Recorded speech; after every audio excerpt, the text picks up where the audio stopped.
Aletu, sauche foya rin, oma amentele, sakchayome seya. Hi, my name is Ryn. I'm a Homa native on Homa lands, and I'm here to tell you a little bit about myself today. Um, First of all, this is my fursuit head, my monster suit head of Ryn, and this is my kind of Rougarou version of Ryn, and I'm happy to promote to you today my story in A Howl, which is coming out from Native Realities Press, an anthology of native stories about werewolves in Rougarou.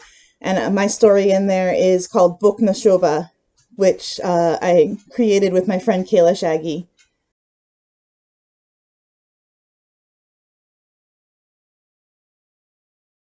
A little bit about myself. I'm a frontline worker. I do a lot of work within my tribe to help progress our sovereignty, I guess. I'm also a multimedia artist. I work in a lot of different mediums. That includes entertainment technology. For many years, I am and was more in the past a active lighting designer for theater, for music, for conventions and such. Um, I am very heavy into cultural revitalization. That includes language, that includes crafting, including weaving, gardening, ceremony. I work at many corners of that. I'm very active in the Bulbancha community movement. That includes Bulbancha Collective, Bulbancha Public Access, our newly launched bulbancharadio.net. And in the South, I help do movement work in general. So trying to help do rights and activism work.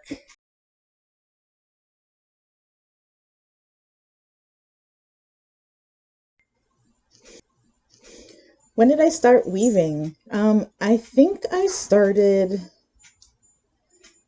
in maybe 2017 or 2018, and I started with in the biome that I was living in, there were pine needles most available. So I started with pine needle weaving, just making small baskets and stuff.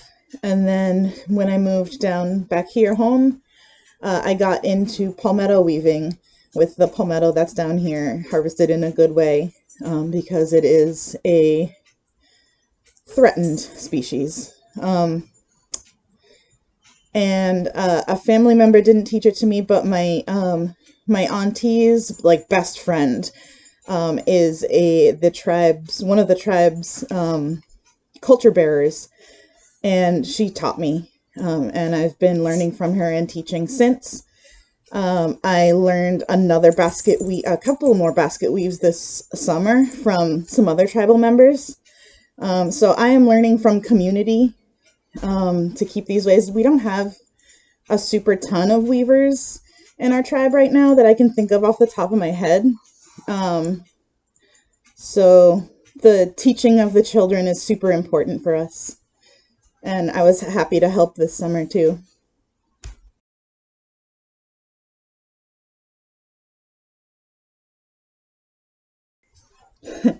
Yes, I do quite a lot of work into cultural revitalization for Homa people and for the Bulbentia area. What do I do? That's a big question. I do a lot. I'm very involved. I am part of the Homa Language Project, which is helping revitalize the native Homa language and bring it out of slumber. Um, I do medicine work through Bulbencha Collective, and from that, I also started a tribal community garden and food forest called Yakani Ekelana Community Garden, and I am the farm manager for that. I do cultural crafting, like I said before. I do weaving. I do. I think somebody once called me the tribal sponge. I just kind of take it all in, learn everything that I can, and also try to teach that out too. And the farm will be a great place for that for me to do. We are planning lots of programming for youth and elders intergenerationality and all sorts of things. We've got chickens. So getting people out to the land and connected with each other and with our other nations, you know, the plant nations, the animal nations, connecting people is really what I'm about.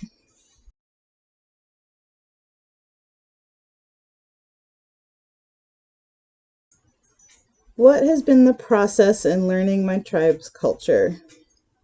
I think that question could be changed a little bit.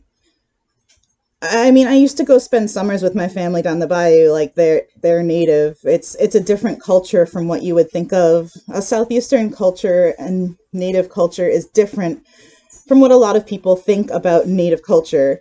And we are very erased in our own place and by other nations as well.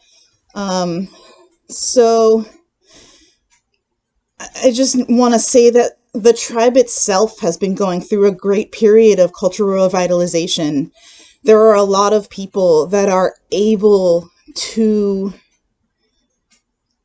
freely learn their heritage now. When my uncle and aunties were kids, you literally would get beaten up for being native. So it was like coming into the culture and being proud of that off the bat when I was young. So I remember somebody telling my mom she had like a native and proud license plate on the back of her vehicle. And they were like, you can't display that. You need to take that down. You're going to get hurt or something. And she was like, what are you talking about? Because my mom was adopted away and came back and had to find her way back.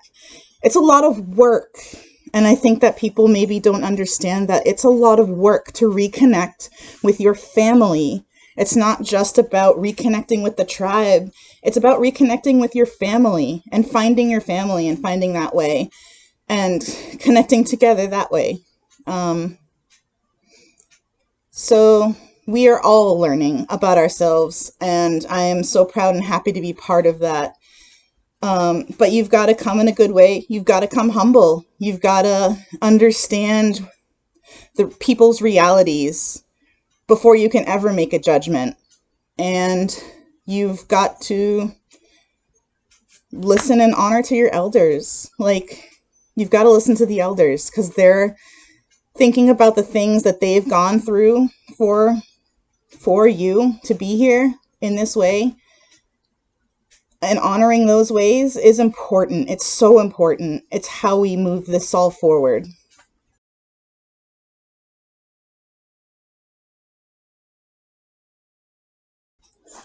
My advice to people who are trying to do cultural revitalization is that you cannot do this alone. It is not about you. It is about moving forward the tribe's culture with the tribe. So I am always in contact with my tribal director, with the chief, with the council. Like, these things have to go through them. These things also have to go through elders, and making sure that you're doing things in a good way. And even within the tribe, you kind of have to watch out for the reality of poverty and the reality of the possibility of exploitation, because people are desperate often. And so people sometimes might not think about the future and the future generations and how our decisions today will affect them. And so thinking about those future generations, thinking about our ancestors and what they went through and how we cannot afford to repeat any mistakes in that way, if there were any made. It's about community. And that's the biggest thing, is like, it's not about you. It's about community. And it's about working together towards sovereignty and towards family and towards thriving, not just surviving. We have a chance to uplift our communities. I really believe that in this time period. And let's not derail efforts for selfish reasons, I guess. So that's my advice that I would give. Ah, Yakoke Chetu, thank you so much for having me and for this interview.